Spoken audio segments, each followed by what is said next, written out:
Saudações fraternas, irmãos e irmãs. Continuando com nossos 30 minutos com a palavra, hoje vamos falar sobre o restante do capítulo 21, especialmente a partir do versículo 7.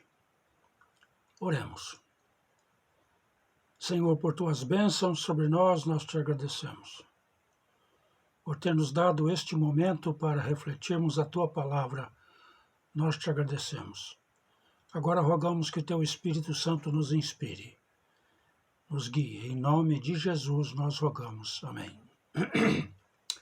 Os irmãos lembram que antes do versículo 7, Jesus havia dito que não sobraria pedra sobre pedra daquele templo.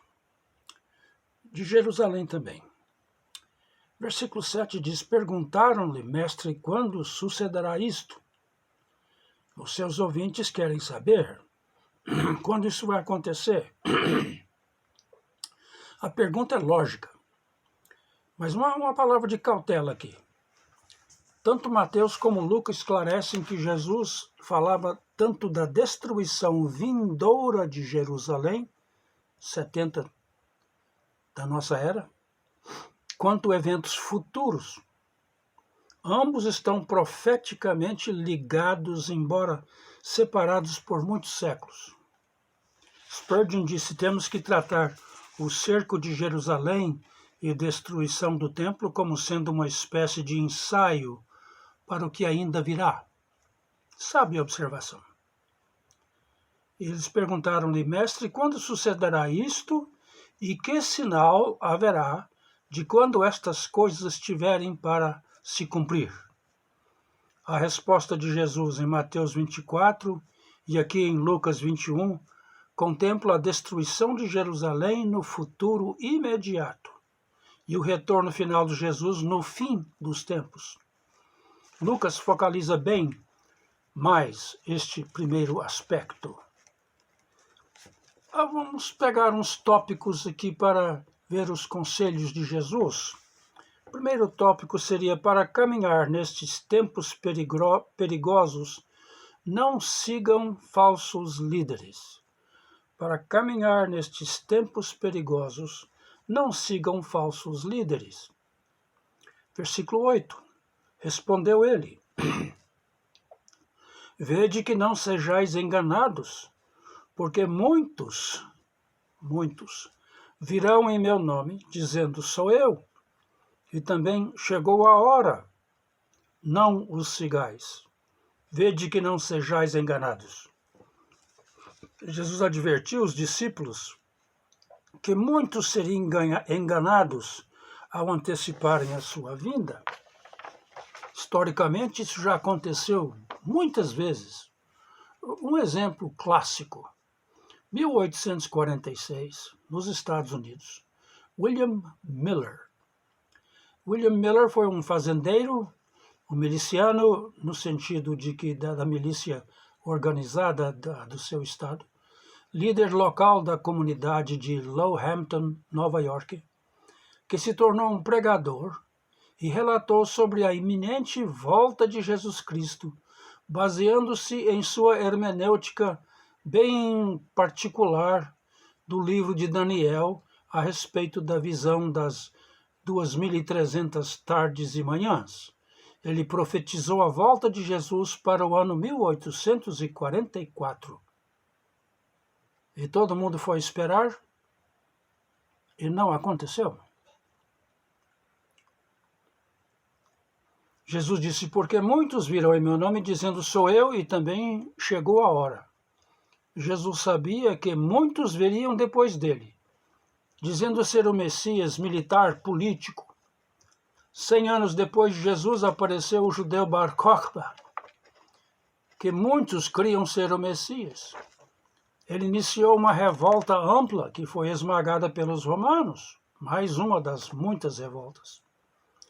Não os sigais, diz Jesus. Tragicamente, os que rejeitaram a Jesus quando ele veio, acabaram seguindo falsos messias que os levaram à morte e à destruição. Ao rejeitarem a verdade, ficaram vulneráveis a engano muito maior. Outro tópico. Para caminhar nestes tempos perigosos, não se assustem com catástrofes comumente associadas aos últimos dias.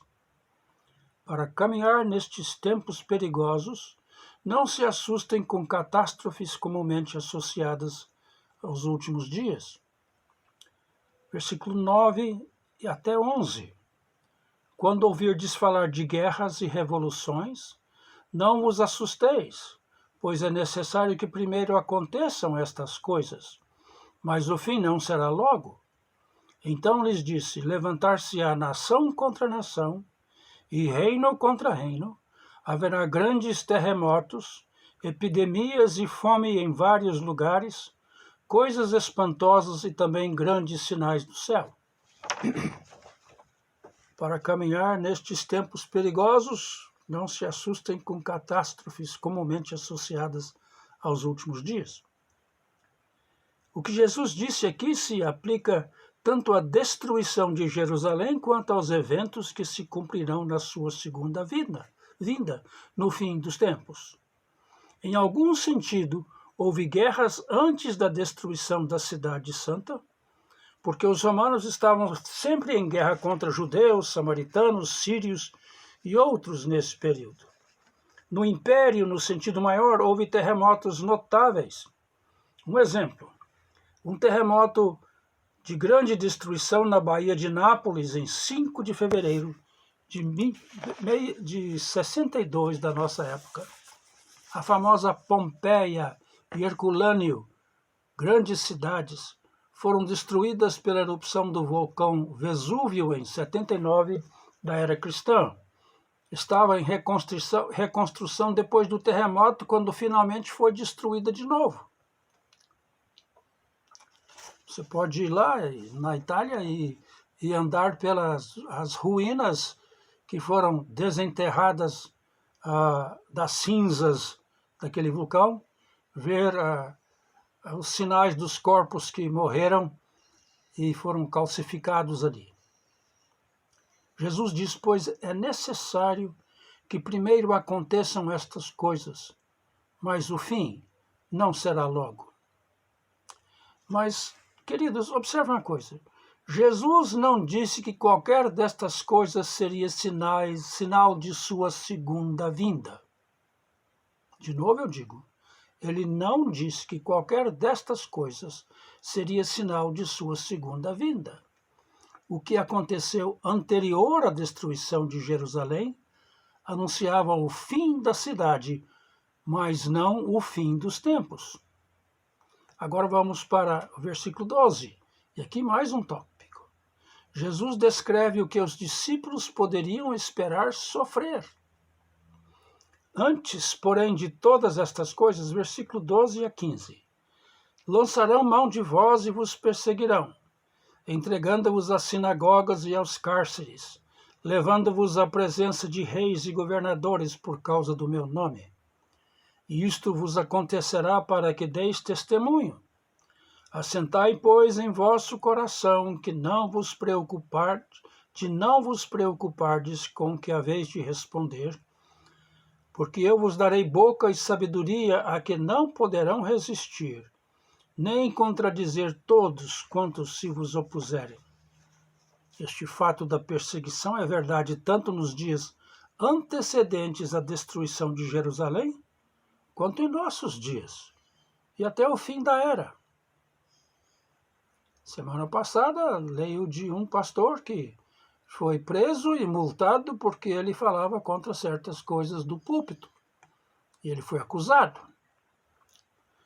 Mas a perseguição em si não é para ser considerada um sinal específico do fim. Entregando-vos às sinagogas, ele disse, e aos cárceres, a perseguição virá tanto do lado religioso como do lado secular. Isto vos acontecerá para que deis testemunhos. Lembrar das vezes, queridos, em Atos dos Apóstolos, que isso aconteceu. Pedro e João 2 vezes perante o Sinédrio. Paulo perante governadores e reis, perante sinagogas tumultuadas. 14. Assentai, pois, em vosso coração, de não vos preocupardes com o que haveis de responder. A palavra usada para preocupar-de significa ensaiar de antemão o seu discurso. Preocupar é ocupar-se antes da hora. Né? Versículo 15. Porque eu vos darei boca e sabedoria, a que não poderão resistir, nem contradizer, todos quantos se vos opuserem. Mais um tópico. Para caminhar nestes tempos perigosos, quando todos virarem contra vocês, perseverem e fiquem firmes. Versículo 16 e 17, 18 e 19. Sereis entregues até por vossos pais, irmãos, parentes e amigos, e matarão alguns dentre vós. De todos sereis odiados por causa do meu nome. Contudo, não se perderá um só fio do cabelo da vossa cabeça. É na vossa perseverança que ganhareis a vossa alma. Quando Jesus fala que de todos sereis odiados por causa do meu nome, o bondoso Salvador será motivo de ódio contra os seus. Jesus disse, se perseguiram a mim, o que vão fazer com vocês? Eu gosto de colocar isso num bom goianês, posso? Se fizeram isso com o patrão, imaginam que vão fazer com o peão. Pois é. Jesus disse que na vossa perseverança é que ganhareis a vossa alma. A palavra para perseverança ou paciência, upomone, firmeza inabalável. Não uma espera passiva, a gente persevera esperando na promessa de Jesus, que na perspectiva eterna nada nosso será perdido. Eu ia dizer que um fio da minha cabeça, mas os irmãos sabem que não tem muitos fios na minha cabeça.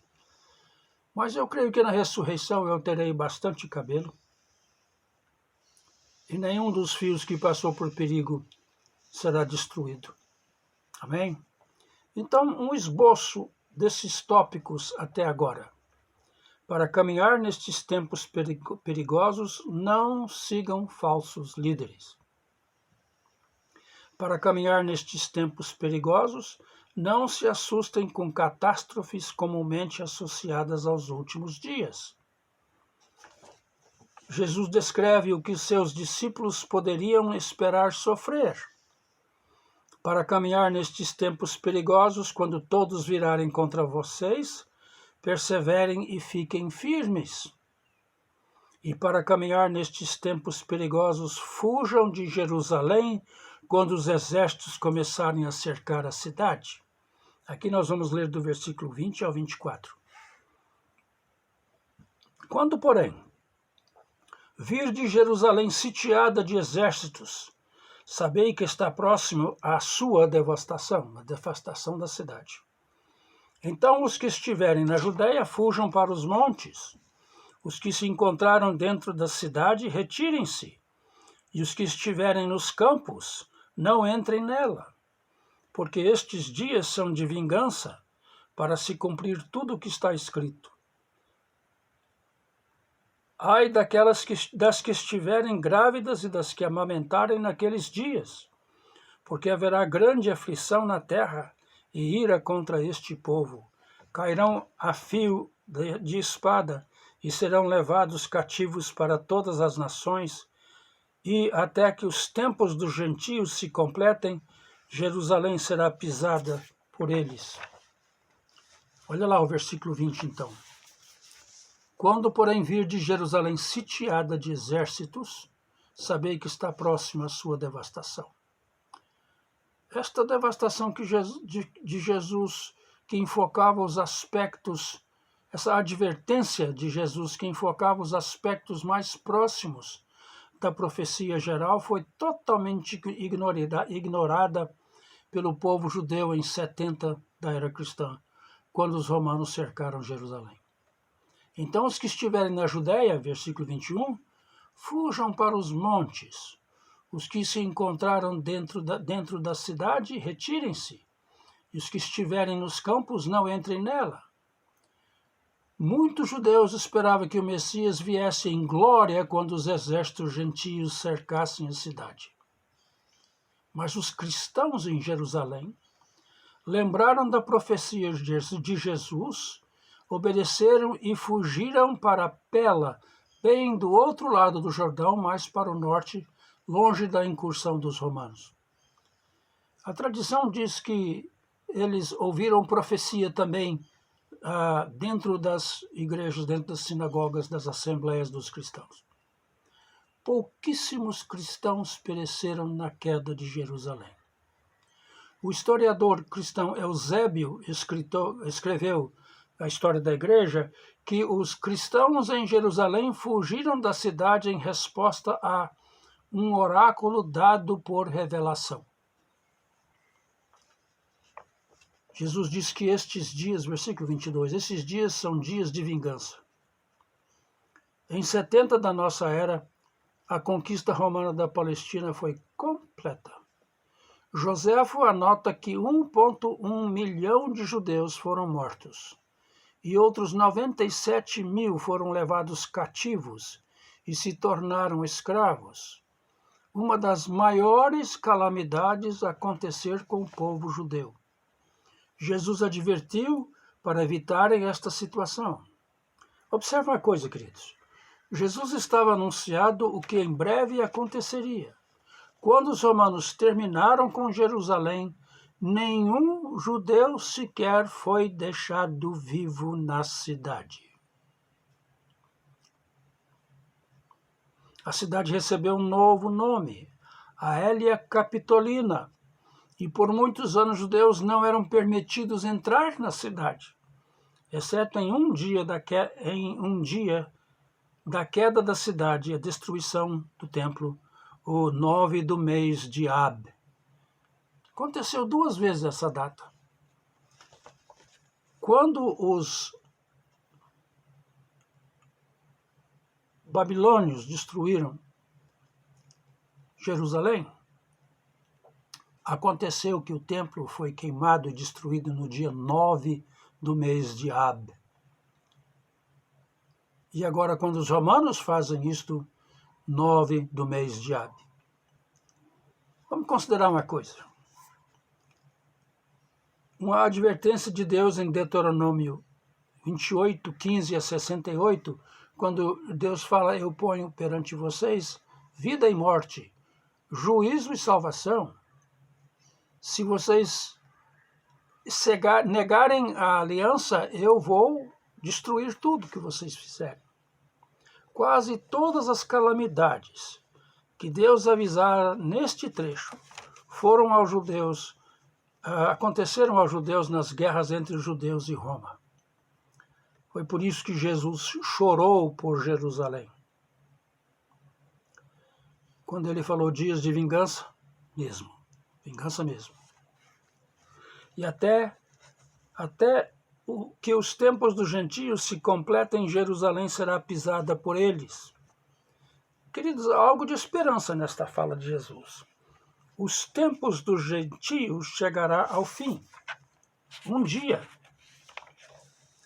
haverá uma libertação total. Queridos, só para lembrar uma coisa. 3 categorias de pessoas no mundo. Os descendentes de Abraão, os cristãos e o resto todos são gentios. Versículo 25.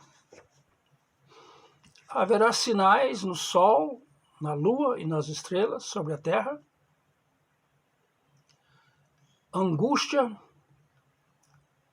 Sobre a terra, angústia entre as nações, em perplexidade por causa do bramido do mar e das ondas. Haverá homens que se desmaiarão de terror pela expectativa das coisas que sobrevirão ao mundo, pois os poderes do céu serão abalados. Então se verá o Filho do Homem vindo numa nuvem com poder e grande glória. Ora, ao começarem estas coisas a suceder, exultai, e erguei a vossa cabeça, porque a vossa redenção se aproxima. Agora, Jesus está profetizando sobre o futuro distante. A história não nos dá notícia de sinais como estes antes da queda de Jerusalém, mas estes sinais estão claramente expostos em Apocalipse 6, capítulo 8 a 9 e de 15 a 18. Isso será a culminação dos eventos anteriores da vinda de Jesus. Versículo 27. Então se verá o Filho do Homem vindo numa nuvem com poder e grande glória. Novamente, estas coisas não foram vistas antes da queda da cidade. Jesus está assegurando aos fiéis, dos fins do tempo, que estas coisas aconteceriam, e os fiéis devem estar preparados para tais tempos. Os tempos atribulados não durarão para sempre. Versículo 28, Jesus diz: Ora, ao começarem estas coisas a suceder, exultai e erguei a vossa cabeça, porque a vossa redenção se aproxima. Estas coisas é o que Jesus falou no versículos 25 a 26. Exultai e erguei vossa cabeça, o que vem é redenção. Quem vem é o Redentor, ele que redime. Quando ele vem, nós temos redenção. Aí, versículo 29, até 33. Ainda lhes propôs uma parábola, dizendo: Vede a figueira e todas as árvores. Quando começam a brotar, vendo-o, sabeis por vós mesmos que o verão está próximo. Assim também, quando virdes acontecerem estas coisas, sabei que está próximo o reino de Deus. Em verdade vos digo que não passará esta geração sem que tudo isto aconteça. Passará o céu e a terra, porém as minhas palavras não passarão. Essa parábola da verde a figueira é uma das muitas árvores que soltam os brotos antes do verão. Seria fácil pensar que a figueira significa Israel, embora isso aconteça com muita frequência na Bíblia, mas não aqui. Jesus diz em 31, assim também, quando virdes acontecerem estas coisas, sabei que está próximo o reino de Deus.